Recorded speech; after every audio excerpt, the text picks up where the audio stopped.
Well, after, years and years of the great man theory, a new theory emerged that was more in the more modern times, the Renaissance age, etc. And this was called the trait theory.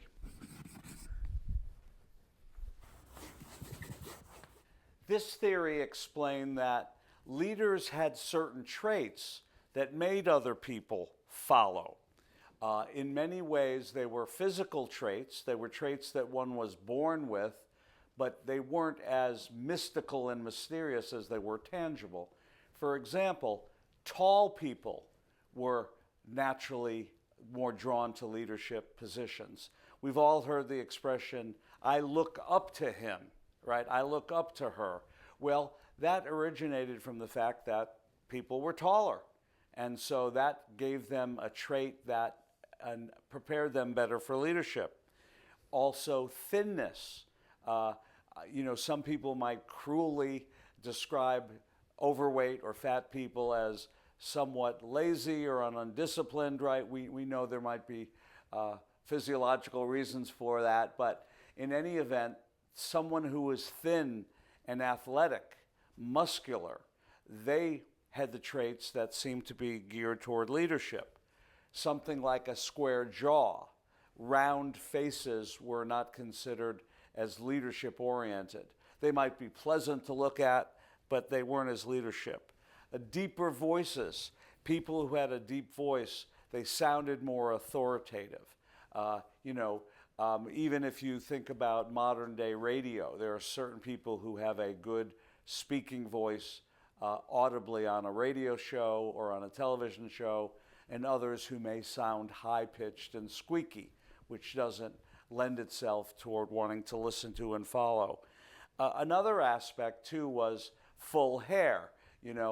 People who had a full head of hair, whether it was a biblical reference left over from Samson or it was some other reason, somehow we don't think of a short, chubby, balding person with a round face as someone that we're going to want to follow.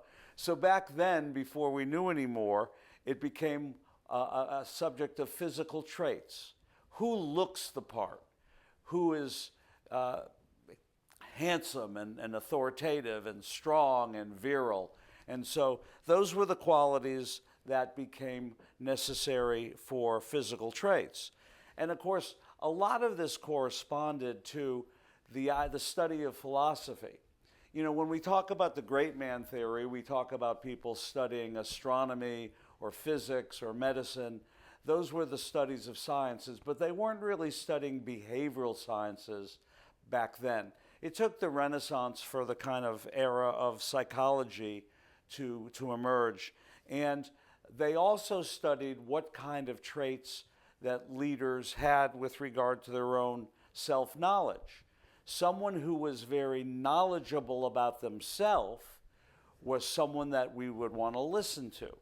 In other words, if you could lead yourself and you had your own act together, then that might be a reason that I should listen to you. Listen to your advice, listen to your wisdom, listen to your knowledge, and kind of do what you recommend, okay?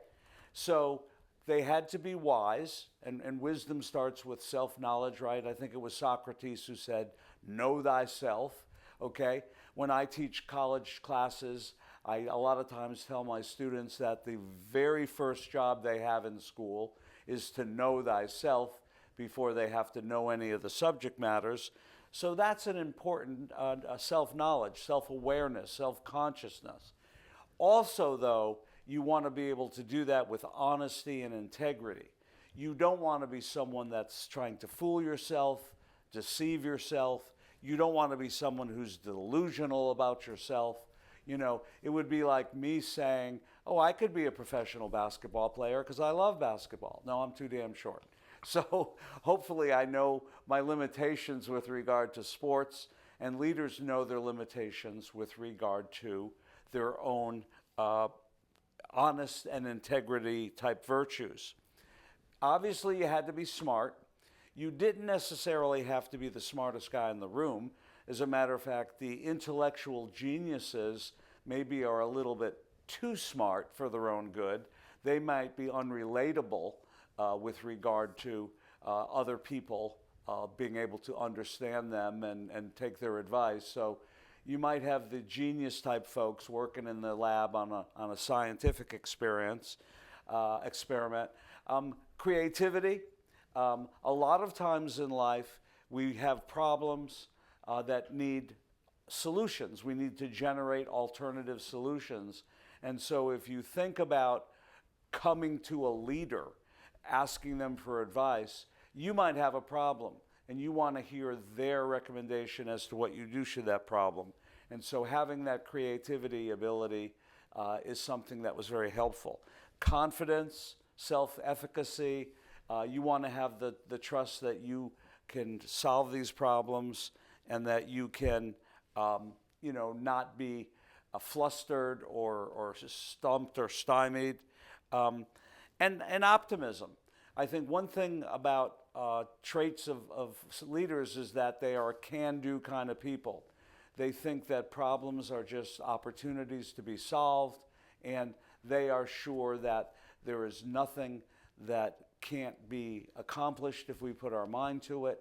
And so we don't need to have to just cross our fingers and wish for the best. We roll up our sleeves and we try to get it done.